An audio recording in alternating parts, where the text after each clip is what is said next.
Hello everyone, I'm Professor Toybox, and today I'm back in my Atlantis toy box with Hero, one of the smartest guys I know. Last time I ran into issues with the replayer creativity while I was working on my randomly generated dungeon crawler. I did some research online, but was left with a lot of unanswered questions. Because the replayer is foundational to my plan to randomly generate dungeon mazes, I needed to know exactly what its limits are. So Hero and I have been experimenting with the replayer, pushing its limits to try to determine at what points it'll break. Although my last video only aired a couple of days ago, from your standpoint, I actually recorded it about 2 weeks ago. And since then, I've spent about a week fiddling around with the replayer. I was going to put together a video of all of our experiments, but after I started editing it, I realized that it would be incredibly boring to watch. In summary, what I've learned and confirmed is that the replayer is incredibly buggy and unpredictable. I tried all kinds of different layouts, like I had mentioned in my plan, different sizes, shrunk them down, kept going and experimenting. And basically, the replayer seems to work best with a small number of objects in a relatively confined area. When you start trying to lay down a large number of objects over a wide area, it quickly becomes unstable. It doesn't matter how careful you are about undo, what kinds of objects you use, or how many different replayers you work with. If you try to do something too big, the replayer just isn't reliable. And what that means is I'm not going to be able to record entire dungeon layouts and pick them randomly like I'd planned. So I've had to step back and try to figure out what I can do to try to introduce some randomness and unpredictability to my dungeon mazes.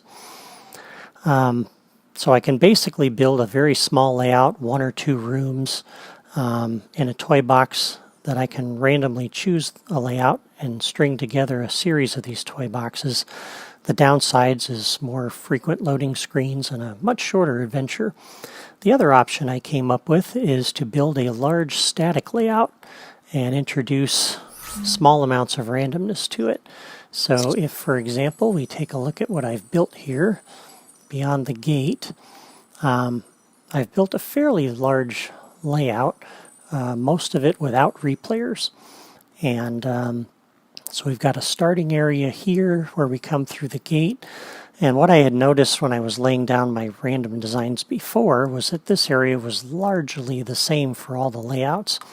I wanted something that looked similar every time you came in here and you looked through the gate.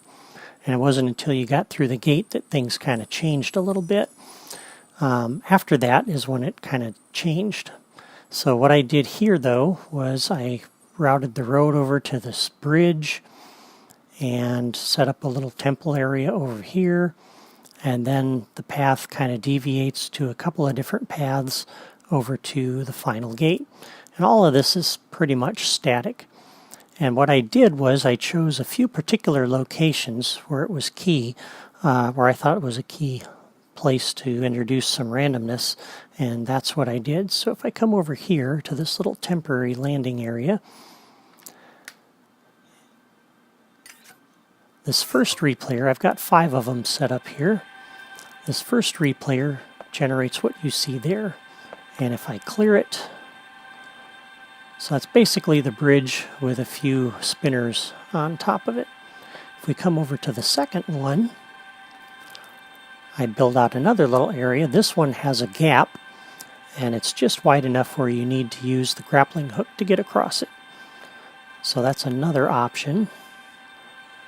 Third option is I've got a little swinging pendulum over there and a little bit smaller gap, and this one you can actually jump if you kind of look around a little bit and move around and find the narrow gap. Fourth option, and you can see all of these are very small. This one has a much wider gap with a few little clouds between it, so that's a very different kind of obstacle than the others. And the fifth has the, whoops, I just hit play twice and messed it up. Let's see if I can play it through straight. And nope, I messed it up. So want to be careful not to hit Y. But anyway, you can see the layout is very small, And I can actually come in here now and delete this replayer. Each of these replayers have only put down maybe a dozen objects or so. So this is pretty easy to fix. And if I undo that, I should probably come over here and check this one again to make sure that it actually works still, and I didn't corrupt this one, and it does. So that's good.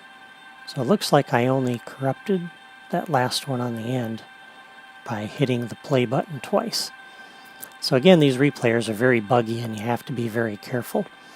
So I've got a few options there, and I can hook up a randomizer to pick one of these layouts, and two of the random trigger signals will hook up to a single replayer. And that gives me some options there for the bridge. It's a nice small confined area that I can come in here and generate some options for. The area over here, I've got some enemies spread out with an enemy generator, and I could hook up several different enemy generators with a few different mixes of enemies, and that would give me some variety there. And likewise over here on this side, when you first come to the bridge, I can do that as well and hook a randomizer up and kind of mix up the enemies, maybe have more pistol guys or more shotgun guys, a TNT guy or two. Now when we come over to this area, things get a little bit more interesting. So we've got the little pad set up over here with some additional replayers, and I'll be real careful this time to not hit play twice. So on the first one, I can come over here, and we end up with a spinner over at that point. Option number 2 for that would be some tar pits.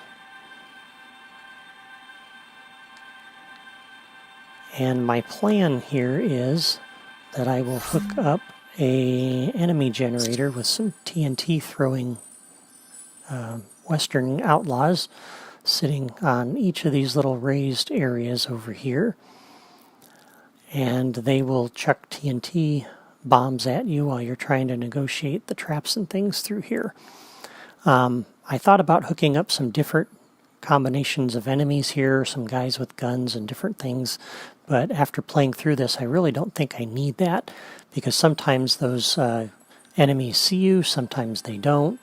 So depending on where the computer happens to move them to, which seems somewhat random, and by the time you get to this point, you'll have a different experience coming through there with the guys chucking stuff at you. So that doesn't really matter. So I get the randomness I'm looking for without doing anything, which is nice. Over here for the far path, I've got a couple of different options. So I've got a couple of spinners there that you'll have to dodge while you're dodging the bombs. And over here, I've got a pendulum and a spinner. And of course, a third option would be not to put any kinds of obstacles there, but just give the player a clear path to run through, which isn't necessarily as fun, but that's an option. And over here for this path, I've got 3 options. So for the first one here, go ahead and play that. I've got 3 different pendulums set up. For this one, I've got several spinners set up that you'll have to dodge while you're dodging the bombs. And for the last option, we've got kind of a mix, and I put the pendulums in a little bit different spot. So that mixes up some variety over here. And I think between those things there, that will give you enough variety in this area to be able to replay this and have a different experience every time. Now for a little bit further down the path, I thought another option would be over here is I can set up a few enemy generators with some locators and a bunch more locators through this area than I would actually need. And with the enemy generator, I can spawn at random locations a set of enemies and set up a little trigger area over here so that when you run through this area and you pass through that trigger area, you'll have 3 or 4 enemies kind of jump out of the water here, so to speak, and they'll show up at maybe 10 possible locations here above and beyond where you started, maybe over here on side of you. And so you'll have some unpredictability here because you won't know exactly where they'll come out and hit you. Even if you've played through this before, you won't necessarily know where the enemies are going to show up. And the randomizer could be hooked up to not run any enemies. So maybe a few times you'll play through this and nothing will happen over here. So that'll make it even a little bit more unpredictable. And I can do the same thing over here on the end. So those are some ways I've thought of to add some minor unpredictability to a large layout and still be able to have a large area to run through. And I'm kind of disappointed that I can't really generate a huge layout randomly, but I think this will still be somewhat unpredictable. And I think that's about the best I'm going to be able to do with Disney Infinity here as far as the replayers go.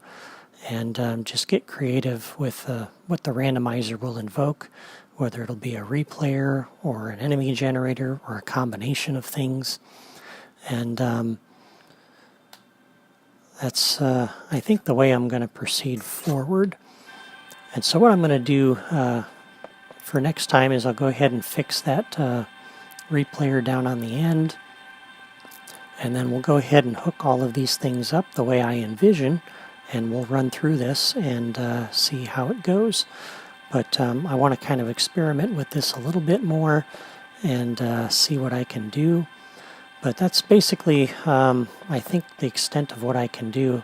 As you see, I've got a lot of replayers I've put in here, and I haven't really had any problem with them except for this one where I hit the button twice, which isn't going to happen during the runtime. It'll be invoked by a randomizer.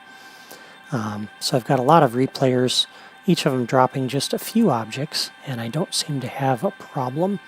Again, it's when I start trying to drop down larger sets of objects that I run into issues, and I'm kind of concerned if I put down too many replayers that I'm going to run into problems.